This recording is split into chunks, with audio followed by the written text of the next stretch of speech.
दीवार पर टंगी सास। पंजाबी में कहावत है, सास चंगी होवे या ते दीवार ते टंगी होवे। संगीता की शादी भी एक ऐसे ही घर में होती है जहां उसकी सास दीवार पर टंगी होती है।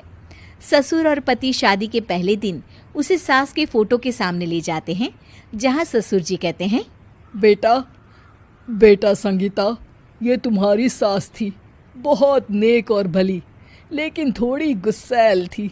गुस्सा आने पर सब तहस नहस कर देती थी, पर अब ये इस दुनिया में नहीं है। हाँ संगीता, माँ होती तो तुम इनकी कोई बात टाल नहीं सकती थी, वरना तो माँ घर में भूचाल ले आती। संगीता मन में खुश होती है कि अच्छा है कि ऐसी औरत अब इस घर में नहीं है, लेकिन दिखावे के लिए वो जैसे ही सास की फोटो के सामने हाथ जोड़कर खड़ी होती है, ये क्या? सास उसे देखकर मुस्कुराने लगी। संगीता आंखों को मलकर एक बार फिर से देखती है, लेकिन फिर सास के चेहरे का भाव, भंगिमा यानी एक्सप्रेशन बिल्कुल बदले होते हैं। वो अपने पति और ससुर को कहती है, माँ की तस्वीर तो स्माइल कर रही है। ना ना बेटी, ये कैसे संभव है? जरूर तुम्हें कोई गलती हुई होगी, ऐसा कैसे हो सकता है? लगता है तुम शादी की सारी फॉर्मेलिटी करते करते थक गई हो, तुम्हें आराम की जरूरत है संगीता। खैर, सारे संगीता की बात को इग्नोर कर कमरे में चले जाते हैं। वैसे सास की फोटो पर एक्सप्रेशन एक के बाद एक बदलते ही रहते हैं। सुबह होती है, पति और ससुर को काम पर भेजकर संगीता कमरे की सफाई करने में लग जाती है कि तभी उसे आवाज आती है, टेबल ठीक से साफ करो।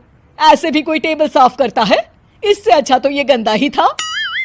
किसी औरत की आवाज सुन संगीता दंग रह जाती है और सोचने लगती है कि आवाज कहाँ से आई।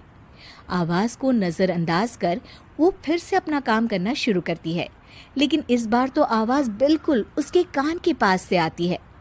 मेरा घर है ये, जब तक मैं थी चमका कर रखती थी, हर एक चीज शीशे की तरह थी। तुम्हें तो ना सफाई आती है ना कुछ पता है। क्यों तुम्हें मेरे घर की जिम्मेदारी दे दी गई है? पता नहीं तुम में मेरे बेटे को क्या दिखाई दिया।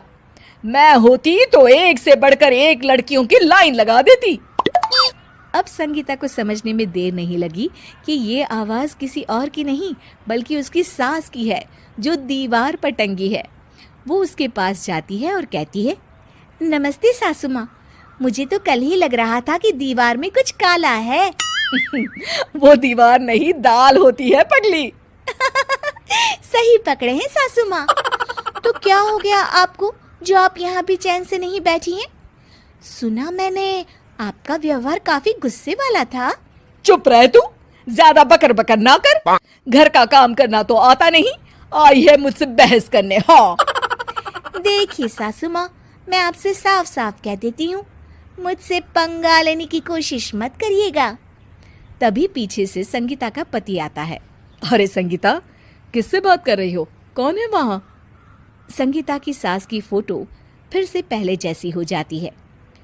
आपकी माँ से कह रही थी कि मुझे काम करना आता। अरे संगीता, माना सास के ताने हर बहू को अच्छे लगते हैं, लेकिन यहाँ तो माँ है ही नहीं, तुम तो फोटो से ही।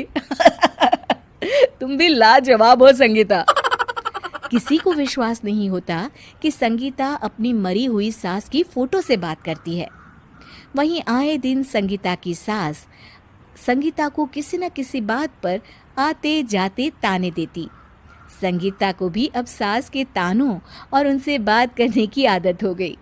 वो कभी खानदान की कहानी तो कभी तीज त्योहार कैसे मनाए या किसी व्यंजन की रेसिपी सास से ही पूछती।